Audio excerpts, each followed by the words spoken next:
Bonjour à tous. Aujourd'hui, en tant que coach de mots et coach de vie, je suis là pour vous parler des différentes phases d'acceptation d'une pathologie par l'entourage du malade, sachant que ces différentes phases de l'entourage dépendent de la relation qu'il entretient avec le malade. Pour ce faire, je prendrai un exemple précis. Nous prendrons des patients atteints de fibromyalgie avec leur entourage. Tout d'abord, il faut savoir que beaucoup de personnes ne connaissent pas ce que c'est qu'une fibromyalgie. Une fibromyalgie, pour mettre au clair tout le monde, je vais vous découper le mot. Le mot fibromyalgique veut dire fibre, veut dire fibre. Myo veut dire muscle. Algie veut dire douleur. Donc, la définition d'une personne atteinte d'une maladie de fibromyalgie, c'est une personne atteinte de douleurs diffuses au niveau de la fibre musculaire. Ceci étant fait, nous allons parler des différentes phases d'acceptation de l'entourage.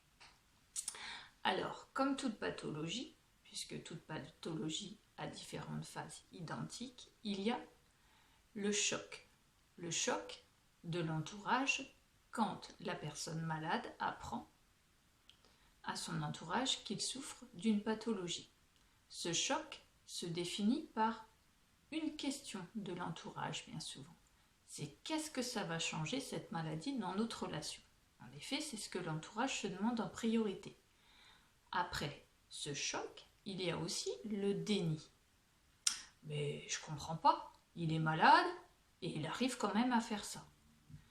Puis il y a la révolte. Ouais, ça m'embête, hein.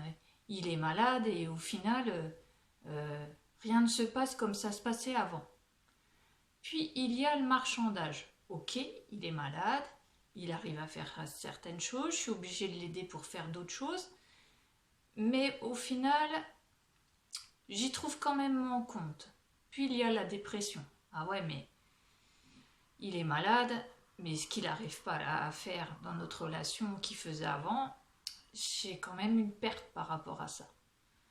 Puis il y a l'acceptation. L'acceptation, c'est de se dire, ouais, effectivement, la personne avec qui je suis en relation est malade, mais au moins, nous avons toujours une relation. Et ça, c'est primordial. En règle et en conclusion à ce petit sujet, je vous dirais que l'important, c'est d'entretenir une relation privilégiée avec la personne malade, malgré que les phases d'acceptation de cette maladie ne sont pas évidentes pour la personne malade et pour l'entourage à accepter. Je vous dis à très vite pour de nouvelles aventures et vous souhaite une excellente journée. Bye bye!